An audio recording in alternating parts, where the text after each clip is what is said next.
Ilang araw Pilipinas, tumataas ang bilang ng mga nagugutom. Sumisirit ang presyo ng bilihin at dumarami ang mga pamilyang nagsasabing sila'y mahirap. Tatlong isyong malalim ang kaugnayan sa katarungan. Panlipunan ngayong Nobyembre 2025. Ako si Jane Mariela Porteso at ito ang special report Malasakit sa Bayan.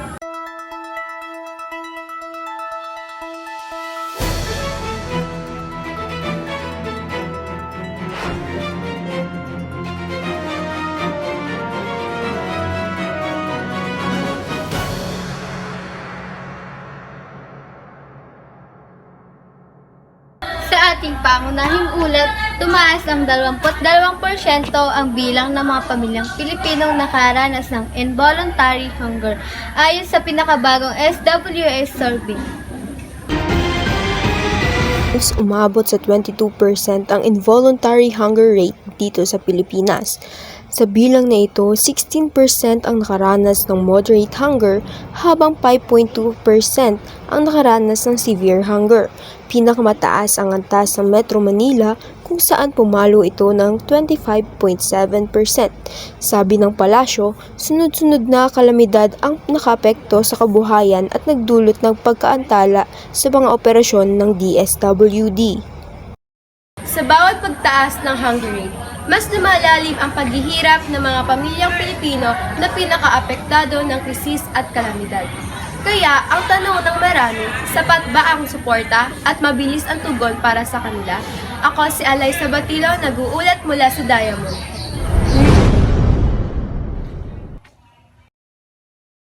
Lakabi Noodles, ipaglaban ang init ng pamilyang Pilipino.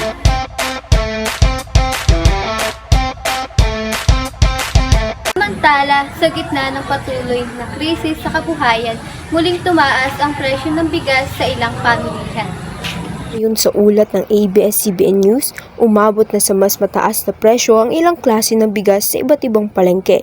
Iginiit ng Department of Agriculture na patuloy na naghahanap ng paraan upang mapababa ang presyo, kabilang ang pagbabantay sa pagpasok ng imported rice at epekto ng El Nino sa lokal na produksyon. Para sa maraming Pilipino, ang dagdag presyo sa bigas ay direktang dagok sa kanilang pang-araw-araw na budget. Ayon sa ilang grupo, patunay ito na kailangan ng mas malinaw at mas konkretong solusyon mula sa pamahalaan. Dumami ang mga Pilipinong minsang nakaranas ng gutom at walang makain sa pagitan ng Setyembre at Disyembre noong 2024 base sa survey ng Social Weather Stations. 25.9% ng mga sinurvey mula December 12 hanggang 18 ang nagsabing nakaranas sila ng involuntary hunger sa nakaraang 3 buwan mula nang tanungin sila sa survey. Mas mataas yan sa 22.9% ng mga tinanong sa katulad na survey noong September 2024.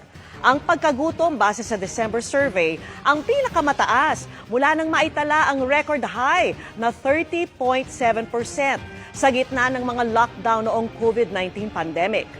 Kung pambuong taon naman ang pag-uusapan, doble ang nagsabing minsan silang nagutom at walang makain noong 2024 kumpara noong 2023. Malapit din ito sa record high noong 2020.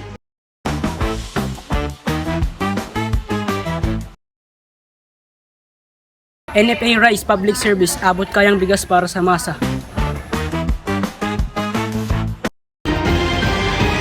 Sa isa pang ulat, kalahati ng mga Pilipino ang nagsasabing mahihirap sila. Ayon sa Social Weather Station.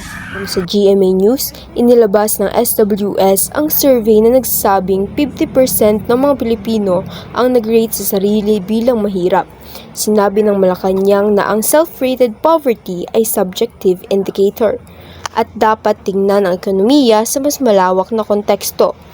Pero ayon sa ilang grupo, kung kalahati ng bansa ang nagsasabing sila'y mahirap, malinaw na kailangan pang palakasin ang mga programa laban sa kahirapan.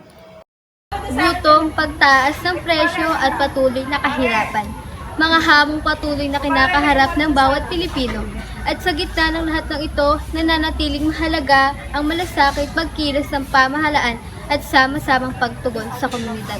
Ako si Jane Mariela Iporteso, Anchor Special Report. Ako si Alaysa Batilo, nag-uulat mula sa Diamond.